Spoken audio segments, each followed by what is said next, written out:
Tudo bom? O bom é que agora nós estamos num lugar super legal. Tudo bem. Vai ser fácil, não precisa nem pedir, pelo amor de Deus. Os caras chegam Na aqui. entrada já se Cara, encontra, não é? muito legal, né? Tudo E aí, bom? Como é que estão as coisas, cara? Quais as novidades?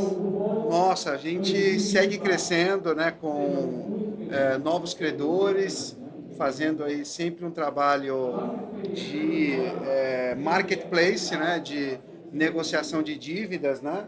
E hoje em dia a grande conclusão que a gente vem chegando, né, é que o bolso do cliente devedor ele é um só, né? Então hoje o grande desafio aí é como eu faço para que aquele cliente escolha a minha dívida para ser paga, né? Então hoje em dia existem aí mais de 70 milhões de clientes endividados, né? Não adianta mais as empresas não quererem mais recuperar o cliente, só querer recuperar a dívida, por exemplo, porque esse mesmo cliente ele está sendo disputado aí por todas as empresas, não só as tradicionais, como também as digitais. Né? Então, hoje, o atendimento ao cliente que está com dívidas, né, ele é tão importante quanto o atendimento de um cliente que está numa situação regular, né, numa situação de adimplência. Né? Então, hoje, a preocupação com as políticas de desconto, as políticas de parcelamento, as políticas de renovação desse cliente ali no seu portfólio, né? Elas são aí fundamentais, né? Marcelo, a gente sabe que a indústria de crédito, muito mais de cobrança, sofreu um reflexo por questão dos call centers, e aí veio uma grande regulamentação no mercado de cobrança. E aí veio referente às chamadas abusivas ali na ponta. Como que você enxerga que o canal digital pode ser uma solução para esse problema? O canal digital, esse é um ponto importante, ele sozinho ele não resolve ali todas as questões. Para um cliente que está com um problema tão sério para ser resolvido, que é a questão das suas dívidas, da sua vida financeira, ele não vai fazer ali totalmente um serviço de autosserviço, sozinho. Então, a solução, ela sempre vai ser no processo híbrido. Então, o cliente ele começa pelo digital e depois ele vai para o humano, ele vai para o atendimento. Acho que a grande questão que relaciona as regulamentações, não só das robocalls, como também agora do 0303, é que não é a empresa que tem que ligar para o cliente. É o cliente que tem que procurar a empresa, no receptivo. Isso é uma das coisas que eu estava no painel lá com o Morato, com o Rafael do Nubank, e a gente falou bem disso. É a mudança da filosofia, né, cara? Que o inadimplente, cara, ele não tem que ficar lá na dele, ele tem que buscar ele resolver e tem canais para isso. Né? Sem dúvida nenhuma. É aquele canal que o cliente escolhe e naquele momento que ele passa por uma camada de digital, seja por um bot, seja por um site, um portal, um marketplace, se ele quiser realmente resolver aquele problema, ele vai procurar a empresa. Primeiro ele tem que quebrar a barreira da suspeita de fraude. Então hoje as pessoas estão muito desconfiadas de ficar clicando em links, de ficar recebendo e-mails que não são verdadeiros, né? Então a partir do momento que ele quebra aquela parte da desconfiança, sabe que está falando ali com o credor daquela dívida dele, ele quer falar com alguém. Esse falar com alguém, ele pode ser de diversas formas.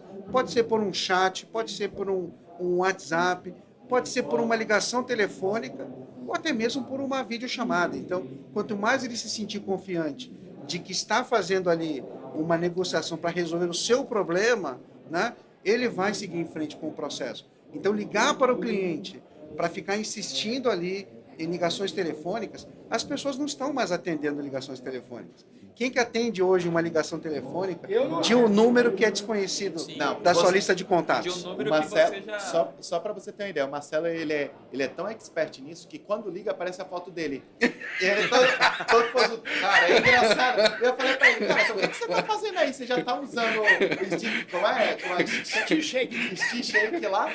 Porque já aparece a foto dele, justamente para evitar que é uma fraude. Agora eu queria trazer um assunto aqui que eu vou perguntar para todo mundo que passar por aqui. Postei esses dias, eu tô com uma... Eu tô incomodado com esse negócio. Eu já sei. Fala Sabe, também, né? Lili. Ele me ligou só para falar sobre Não. isso. É. Pô, o Desenrola falou que resolveu a dívida, ou seja, Desenrola era focado no cara negativado, não é isso? Algumas partes ali mais fácil dos pra segmentos, sim. 15 milhões de pessoas resolveram os seus problemas. Como é que a Serasa continua? Eu tenho uma teoria. 70, 71, 72. Cadê os 15 milhões? Esses caras tinham que ter saído dessa base de negativação. Eu tenho uma teoria, mas A vamos ouvir questão ele. ele pode até voltar no mês seguinte. Isso que vai acontecer mesmo, que a gente sabe. Bom, por quê? Esses números não batem. É interessante esse ponto também, Lino, porque existe aí toda uma questão de audiência, né? Ligado à questão da propaganda, ainda mais uma propaganda do governo.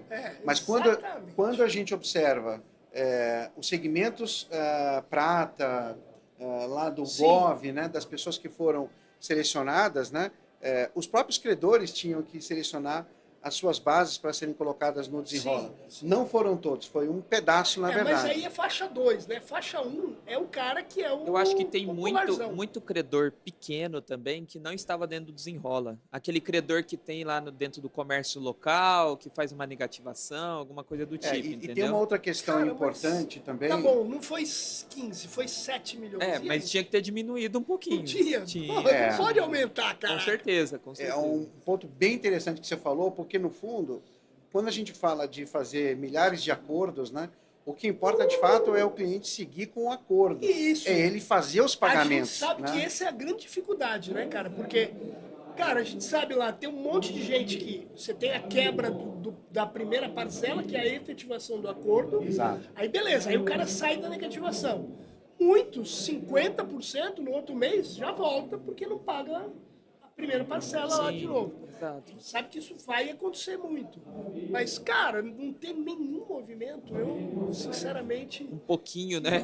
Eu acho que aí é bem interessante quando a gente E aí pensa... você falar a publicidade do governo, pelo amor de Deus, Sem não quero dúvida, entrar sem nesse dúvida, mérito, porque, mas... na verdade, o governo acabou criando um grande concorrente das digitais, que é a empresa que foi escolhida pelo governo. Exatamente. Que acabou entrando no mercado e agora passa a concorrer com empresas como a própria Quero Que Dá. Porque, no fundo, os mesmos descontos que eram oferecidos no Desenrola já eram praticados pelas digitais, pelos portais. E o que é mais curioso, eu não vou falar aqui quem é o credor, a gente fala o fato que acontece. O programa Desenrola acabou de terminar. Só que as faixas de atraso continuam rolando. E existem faixas de atraso que possuem descontos maiores que o do próprio Desenrola. Sim. Então, a grande questão agora que a gente está evoluindo é pegar o mesmo valor que estava no Desenrola e parcelar, né? Porque o cliente estava pagando ali à vista. Então, hoje, o Desenrola, na minha avaliação, foi uma grande propaganda do governo que, de fato, incentivou as pessoas a quitarem as suas dívidas. Teve um crescimento, de fato, também, em termos de volume, mas depois isso aí acabou se estabilizando, né? E o que vai fazer com que a inadimplência evolua e que tenha aí controles melhores, para que tenha mais um volume aceitável, é não só a questão da educação de crédito das pessoas, que hoje as pessoas, infelizmente, aí é um grande desafio para todo o nosso país, e também as próprias políticas de crédito, né? Então, hoje, quando eu vejo um cliente no marketplace com 5, 6 dívidas para negociar, foram os credores que aprovaram esses créditos. Exato, pois né? E agora a gente tem um problema para resolver. Exato. Ô, Tabellini, você queria arrumar confusão. Eu quero. Você está querendo arrumar confusão. Porque a gente acompanha já há muito tempo, né? É engraçado que eu fiz esse post no LinkedIn, falei, cara, me ajuda aí a raciocinar, tô errado. Cara, sabe quantos comentários? 0. Ninguém entrou nesse... Ninguém tem tem resposta. Até porque é o seguinte, nem eu tenho a resposta também, entendeu? Não dá para entender. A gente tem uma situação aí, porque assim, a gente sabe que esse número da Serasa é um conta corrente, né? Sai um monte de gente, entra um monte de gente. Mas são 15 milhões. Não é tão... É um volume grande, né? Não é 1 milhão. 1 milhão, nesse entra e sai, né? Acabou. Enfim, mas vamos lá. Mas é um São- contexto do nosso país. São aí, né? 9h03 ainda, então até às 7 horas Você vamos ver se a vai, gente... você vai conseguir tirar uma conclusão? Não, acho que não. Mas aí a gente vai se acompanhando, né? A gente Vamos vai ver. perguntar para todo mundo aí. Vamos perguntar. Mas um ponto é certo, o marketing, hoje, ele está intimamente ligado à recuperação de crédito. Esse é um ponto super importante. Não basta só você Sim. fazer ação de cobrança de ficar mais ligando para o cliente. Isso acabou. Marcelo, Isso não lá, existe mais. lá no Contraponto a gente discutiu sobre os juros, que passou a ser obrigatório o cartão de crédito no máximo 1%. Só que ninguém tinha se atentado que isso já era meio que praticado, que ele não podia cobrar. Sim, é tudo porque lá tinha na outra ponta. regulamentação de 2017, né? É. Com relação ao parcelamento de fatura. A pessoa não pode pagar 2 vezes o pagamento mínimo consecutivamente. Aí as administradoras têm que oferecer o parcelamento compulsório, né? Para o E cliente. isso você acredita que trouxe impacto na decisão de crédito ou continuou da mesma maneira? Putz, não tem essa resposta. Essa aí realmente tem que perguntar para quem está fazendo gestão das rolagens. Aí pega algum colega aqui que tá na área de risco, né, para avaliar. Mas hoje o que a gente vê em termos de clientes que entram na Quero Quitar, o volume não para de crescer, gente. Assim. E a gente tem só um pedacinho no mercado. Nós temos mais de, hoje, 70 milhões de clientes na Quero Quitar. Já passaram por lá e... Não, que estão presentes hoje. No nosso, agora, por que isso? Porque esse volume que é da Serasa, que foi colocado aqui, é de todos que estão negativados. Sim. Só que a negativação é até 5 anos. Exato. E tem um volume enorme de clientes que estão com dívidas acima de 5 anos. Já superaram. Né? E aí você tem um mercado gigantesco aí de empresas de securitização, né, as NPLs, né? E a gente tem ali todas com a Quero Quitar. Né? Então, esse é um ponto bem... E novas securitizadoras estão surgindo. Então, surgindo, o mercado sim, está sem em dúvida. franca expansão. E aí tem até aquela informação lá, para aproveitar aqui que a gente está agora num... Está tendo agora, provavelmente, já teve a abertura lá que o Manfio acabou de fazer, agora deve estar rolando a meditação, então agora deu aquele silêncio aqui, o pessoal... Aproveitar e pegar mais um assunto aqui, né? Que você falou de securitizadoras e a gente teve um outro ponto agora que também foi bem discutido, que é a questão da cobrança acima de 5 anos, mesmo amigável, tem aquela questão de falar, não pode também. E, na verdade, no Código Civil, em tudo que existe escrito em legislação, ele fala da cobrança jurídica caducar com 5 anos, mas a cobrança amigável eu posso fazer sempre. E aí você falou, né? Quer dizer, cada vez mais aumenta. O mercado de securitização vive disso. E aí é muito interessante esse ponto. Muitos chamam de prescritos, outros chamam de maior que 5 anos, né? Sim. Pré-prescritos, né? Então, mas acho que, no fundo, o que a gente tem que pensar, eu diria que seria numa autorregulamentação do mercado. Sim. Porque começou pelas robocalls lá, pela própria Anatel, mas hoje o que as empresas têm que tomar cuidado é de como é que eu trato esse meu cliente inadimplente. Exatamente. Porque daí vem as reclamações do Banco Central, essas reclamações geram processos judiciais. Né? Então, quando você trata um cliente com respeito, que você tem ali políticas de negociação e descontos que são super atrativas, né? Esse cliente ele pode resolver a sua dívida. Então, hoje, existe uma indústria de ações judiciais que acabam pesando ali nos balanços das empresas, né? E aí o próprio gestor de cobrança, junto com o seu financeiro, vai fazer uma análise do tipo, o que eu estou recuperando aqui vale a pena vis-à-vis aquilo que eu estou tendo que pagar com ações judiciais? É isso aí. Então, nós temos aí situações até de que o próprio processo de negativação ele acaba sendo questionado. Então, hoje, de novo, lá na Quero Quitar, né? Nós temos ali teste piloto com algumas carteiras em que a gente nem podia estar fazendo esse tipo de ação do que seria de cobrança, mas que não é cobrança. Uhum. Na verdade, é algo muito mais humanizado, né? Uhum. E que você mede o volume de reclamações. Então, a Quero Quitar, ela é RA1000, então, quando a gente vai discutir o ranking, quando a gente vai discutir o valor da recuperação, eu falo que o dinheiro que está ali no ranking, ele não tem cor, né? É o dinheiro puro.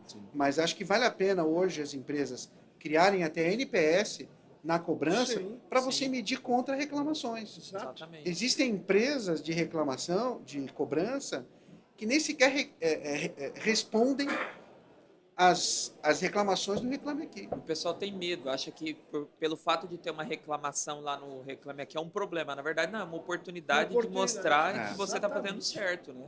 Pois é. Então, hoje, quando a gente tem essa cobrança acima de 5 anos, a dívida não caduca, na verdade. Né? O que prescreve é a negativação. Tem até um tema que está rolando lá no Supremo, né? Que tem aí toda uma questão jurídica aí envolvida, né?